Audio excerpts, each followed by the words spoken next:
Hola, buenos días. Somos estudiantes de la Universidad Cooperativa de Colombia, estudiantes de la Facultad de Contaduría Pública, quinto semestre de Villavicencio. El siguiente video tiene como finalidad hablar sobre la evolución del contador. Nuestro grupo está conformado por Lady Carolina Guamamuncada, Diana Marcela García Hernández y quien les habla, Brian Nicolás Martínez Romero.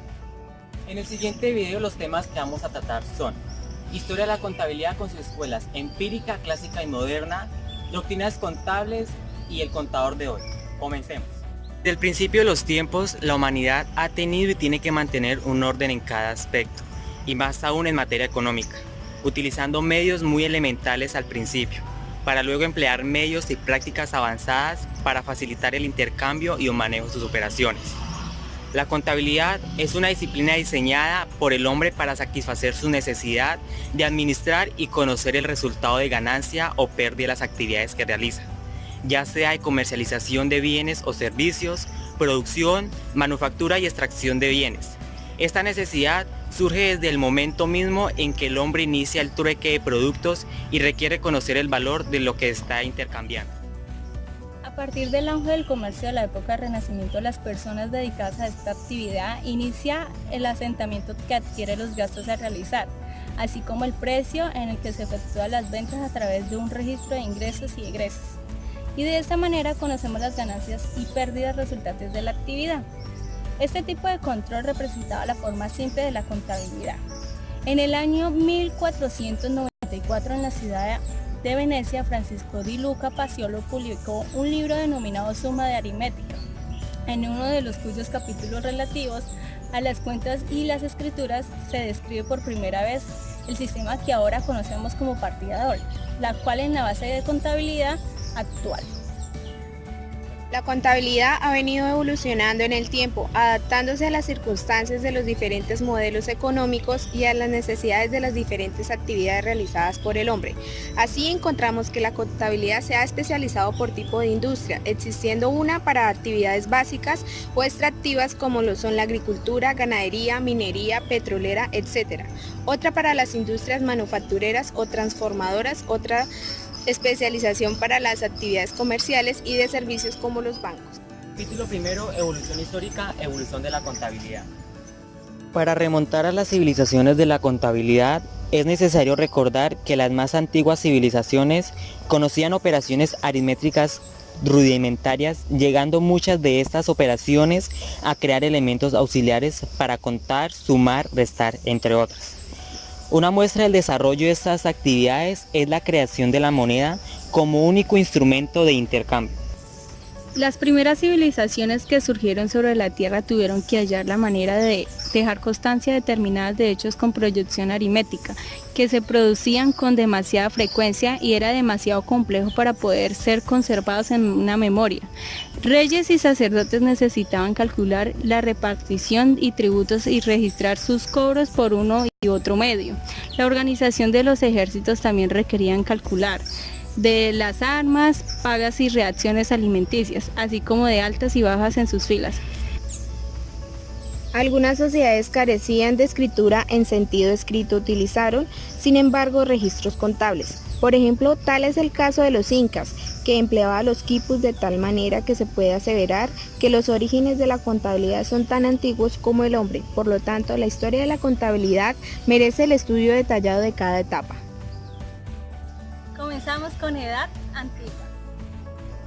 El hombre de Cro-Magno aparece hace 45.000 años como sociedades nómadas. El hombre prehistórico se retira a pintar en la soledad de las cuevas como la de Altamira, a dejar constancia del número de sus animales cobrados en cacería. Hacia el año 6000 a.C. ya existían los elementos necesarios para la actividad contable, ya que el hombre había formado grupos inicialmente como cazadores, posteriormente como agricultores y pastores, y se había dado ya inicio a las escrituras y a los números. Surge el concepto de propiedades, un gran volumen de operaciones, las monedas y quizás el crédito de los mercados, etc. El antecedente más remoto de esta actividad es una tablilla de barro que actualmente se conserva en el Museo Semítico de Harvard, considerado como el testimonio contable más antiguo, en la que algunos investigadores han creído encontrar registros de ingresos y egresos a partida simple, originario de la Mesopotamia, donde años antes había desarrollado una civilización, llegando la actividad económica a tener gran importancia. De acuerdo a los informes de que se dispone, esos escritos eran en forma pictórica, plasmados en las tablillas de barro, y su fabricación, según les atribuye a los sumerios, las cuales fueron predecesores de los babilonios. Según los datos arqueológicos, las técnicas utilizadas por los sumerios para llevar a cabo dichos registros consistía en tomar tablillas de barro húmedas y con el extremo afilado de un juneo o carrizo hacían las marcas correspondientes. Continuamos con Mesopotamia. El auge comienza en la época de que data el Código de Hammurabi, aproximadamente en el año 1700 a.C. Contenía a la vez leyes penales, normas civiles y de comercio. Regulaba contratos como los de préstamo, venta, arrendamiento, comisión, depósito y otras figuras propias del derecho civil y mercantil. Entre sus disposiciones había algunas directamente relacionadas con la manera en que los comerciantes debían llevar sus registros. Esto trajo consigo un progreso en las anotaciones contables. Aparece entonces una manera generalizada de realizar las inscripciones, estableciéndose un orden en los elementos de estas: título de la cuenta, nombre del interesado, cantidades, total general. Se han conservado miles de tablillas cerámicas que permiten formarse una imagen acerca de la manera en que llevaban las cuentas. Gracias a esos testigos, inmunes al paso del tiempo, sabemos que ya en épocas muy antiguas existían sociedades comerciales que las aportaciones de capital y el reparto de beneficios estaban cuidadosamente estipulados por escrito. Los pueblos mesopotámicos utilizaban ya el abajo para facilitar la realización de las operaciones aritméticas, que fueron sumamente laboriosas en todas las épocas hasta la relativamente reciente introducción universal de la actual numerosa Arabia. Vamos con Egipto. El instrumento material utilizado habitualmente por los egipcios para realizar escritura era el papiro. Las anotaciones de tipo contable, por su carácter repetitivo, llegaron a conformar un tipo de escritura eriática que ha resultado muy difícil de descifrar para los estudios. Los escribas especializados en llevar las cuentas de los templos del Estado y los grandes señores llegaron a constituir un cuerpo técnico numeroso y bien considerado socialmente. De cualquier forma, y pese al papel decisivo que la contabilidad desempeñó en el Antiguo Egipto, no puede decirse que la civilización faraónica haya contribuido a la historia de la contabilidad con innovaciones o procedimientos que no hubieran sido ya utilizados por los otros. Hacia el año 3623 a.C., en Egipto los faraones tenían escribanos que por órdenes superiores anotaban las entradas y los gastos del soberano debidamente ordenados. Seguimos con Grecia. Los templos helénicos fueron los primeros lugares de la Grecia clásica en los que resultó preciso desarrollar una técnica contable. Cada templo importante, en efecto, poseía su tesoro alimentado con los donativos de los fieles o de los estados. Los banqueros llevaban fundamentalmente dos clases de libros de la contabilidad: el diario y el libro de cuenta de clientes. El orden y la pulcritud con que se llevaban las anotaciones se hizo que la exactitud de estas llegara a ser reconocida por la ley y que otorgaba a los libros la contabilidad el valor de prueba principal. Para el año 5000 a.C., en Grecia había leyes que imponían a los comerciantes la obligación de llevar determinados libros con la finalidad de anotar las operaciones realizadas. En Babilonia, alrededor de los 2600 años antes de Cristo, los mercaderes de ese país ordenaban a sus escribanos a que prepararan los registros de recibos, gastos, contratos de trueques, ventas, préstamos de dinero y otras operaciones de índole comercial. Seguimos con Roma. Roma es donde se encuentran testimonios especificados e incontrovertibles sobre la práctica contable. Desde los primeros siglos de fundada, todo jefe de familia asentaba diariamente sus ingresos y gastos en un libro llamado adversario, el cual era una especie de borrador, ya que mensualmente los transcribía con sumo cuidado. En otro libro, el Codex o Tabulae, en el cual a un lado estaban los ingresos acceptum y al otro los gastos expensum. En Roma, las personas dedicadas a la actividad contable dejaron testimonio escrito en los Tesserae Consulare, tablillas de marfil o de otro hueso de animal de forma oblonga con inscripciones que muestran el nombre de algún esclavo o liberto, de su amo o patrón y la fecha, así como la anotación de spectavit, es decir, revisado por. El resumen de los romanos llevaron la contabilidad que constaba de 2 libros, el adversario y el codex. El adversaria estaba constituida por 2 hojas adversas, unida por el centro destinada a efectuar registros referentes al arca, caja, dividido en 2 partes. El lado izquierdo denominada el acepta, destinada a registrar los ingresos, y el lado derecho denominado el expensa, destinado a registrar los gastos. El codex estaba también constituido por 2 hojas adversas, unidas por el centro, destinada a registrar el nombre de la persona, causa de la operación y el monto de la misma. Continuamos con Edad Media. Durante este periodo se inició feudalismo, en el cual no se censó totalmente el comercio, por lo que la práctica contable debieron de ser usuales, aun cuando esta actividad se volviese casi exclusiva del señor feudal y de los monasterios europeos. El célebre juego de los libros utilizados por la comuna de Génova se encuentran llevados haciendo uso de los clásicos términos debe y haber, utilizando asientos cruzados y llevando una cuenta de pérdidas y ganancias, la que resume el saldo de las operaciones suscitas en la comuna. Del año 1327 se tienen noticias del primer autor, Maestre Racional, cuya misión consistía en vigilar y cotejar trabajos y conservar un duplicado de dichos libros. Uno de estos se denomina Cartulari, libro mayor, escrito en pergamino, data de 1340 y se conserva en el archivo del Estado de Génova. Un nuevo avance contable se enmarca entre los años 1366 y 1400, donde los libros de Francesco Datini muestran la imagen de una contabilidad por partida doble que involucra por primera vez cuentas patrimoniales propiamente dichas, conservándose tales antecedentes en Francia. Seguimos con Edad Moderna.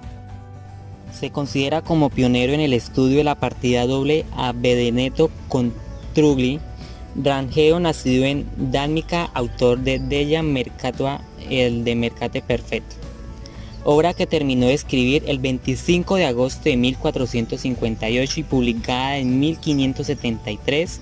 Se conserva un ejemplar en Biblioteca de Marciana, Venecia. El libro, aunque toca la contabilidad de manera breve, explica de una manera muy clara la identidad de la partida doble, el uso de 3 libros: el cuaderno mayor, giornale, el diario y memoriale borrador. Afirma que los registros se harán en el diario y de allí se pasarán al mayor, el cual tendrá un índice de cuentas para facilitar su búsqueda y se deberá verificar la situación de la empresa cada año y elaborar un balance. Las pérdidas y ganancias que arroje serán llevadas al capital. Habla también de la necesidad de llevar un libro copiador de cartas, libro de actas, y la imperiosa necesidad de enseñar contabilidad. Consideró que la contabilidad en su aplicación requiere conocimiento matemático, dividido en 2 partes, la primera en aritmética y álgebra y la segunda en geometría. En 1509 realiza una nueva reimpresión de su tratado, pero solo el Tratus XI sobre las cuentas y las escrituras. Las cuentas y las escrituras se refiere al sistema de registración por partida doble basada en el axioma no hay deudor sin acreedor. Practica comerciales concernientes asociadas y ventas de intereses y letras de cambio. Con gran detalle ingresa el aspecto contable y explicando el inventario como una lista de activos y pasivos preparando por el propietario de la empresa antes de que comience a operar. Seguimos con Edad Contemporánea. Llega al siglo XIX y con él el Código de Napoleón en 1808. Comienza la Revolución Industrial, Adam Smith y David Ricardo. hecha en las raíces del liberalismo, la contabilidad comienza a tener modificaciones de fondo y forma bajo el nombre de principios de contabilidad. En 1887 se funda la Asociación Americana de Contadores Públicos. Antes, en 1854, el Instituto de Contadores Colegiados de Escocia y en 1880 el Instituto de Contadores Colegiados de Inglaterra y Gales. Organismos similares los constituyen en Francia en 1881, Austria en 1885, Holanda en 1895 y Alemania en 1896. A partir del siglo XIX, la contabilidad encara trascendentales modificaciones debido al nacimiento de especulaciones sobre la naturaleza de las cuentas, constituyendo de esta manera y dando lugar a crear escuelas. El sistema de enseñanza académica racionaliza, haciéndose más accesible y acorde al requerimiento y el avance tecnológico, y además se origina el diario del mayor único, el sistema centralizado de la mecanización y la electrónica contable, incluyendo nuevas técnicas relacionadas a los costos de reproducción.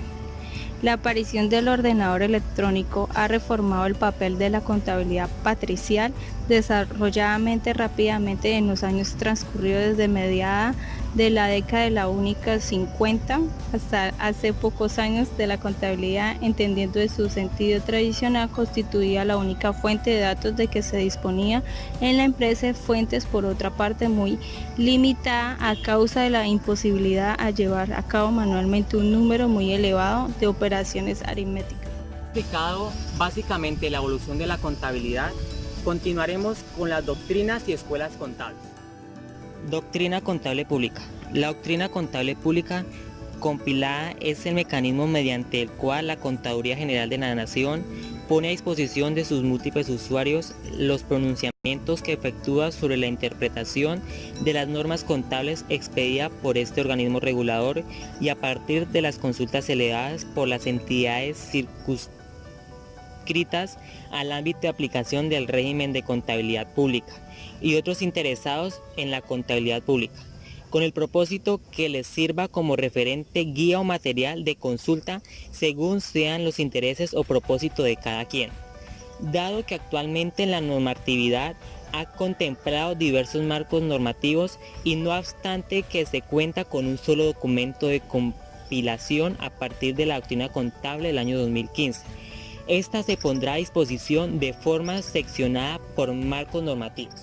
Y carece la concepción de política exterior de los Estados Unidos según la cualquier intento de colonización por intervención de la potencia europea en el territorio del continente americano se ha respondido por Estados Unidos, que no tolerará ninguna clase de intromisión en una zona.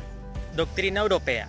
La Escuela de París afirma que la organización vive y se desarrolla en el seno de un conjunto de públicos de los que recibe las aportaciones necesarias para su subsistencia, ideas, trabajo, capital, y no menos importante, autorizaciones para poder llevar a cabo sus objetivos. Doctrina estadounidense. La política exterior estadounidense ha sido una de las materias más estudiadas por parte de la disciplina de las relaciones internacionales desde el inicio de la misma.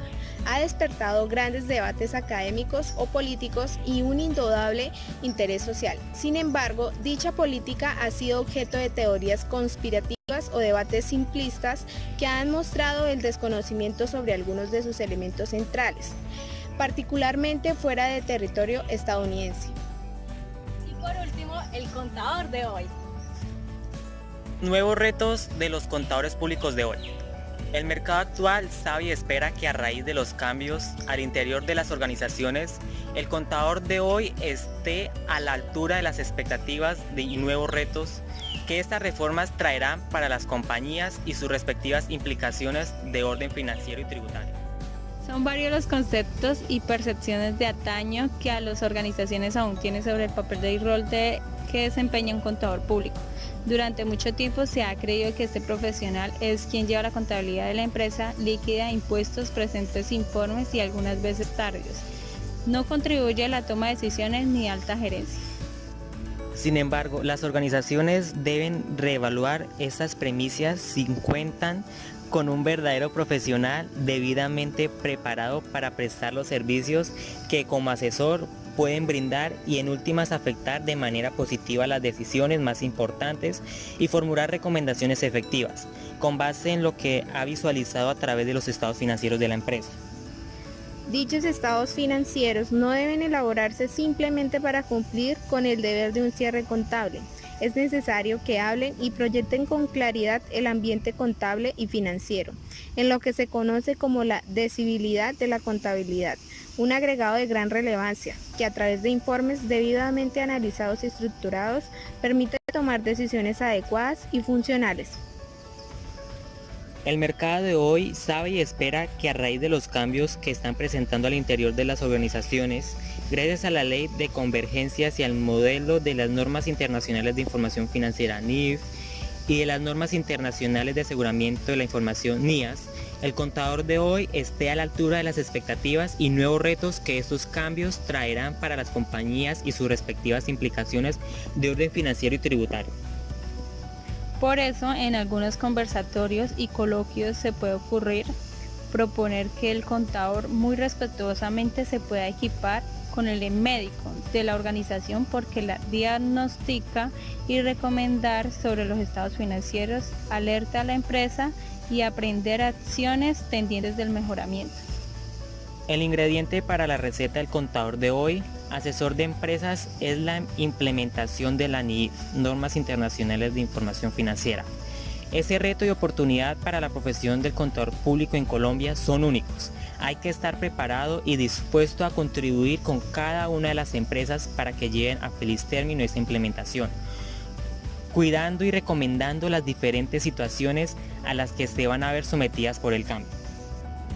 Es claro que esto generará repercusiones de tipo financiero y tributario.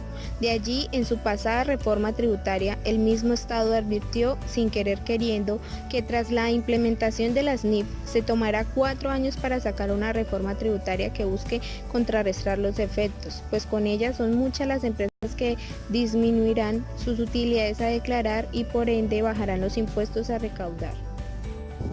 Colegas y amigos, la oportunidad está en nuestras manos. Capacitémonos y entremos en esta nueva era moderna y de cambios. Nuestra profesión está remozada. Demostrémosle al mundo de quién está formado un contador público, un asesor y un ejecutivo.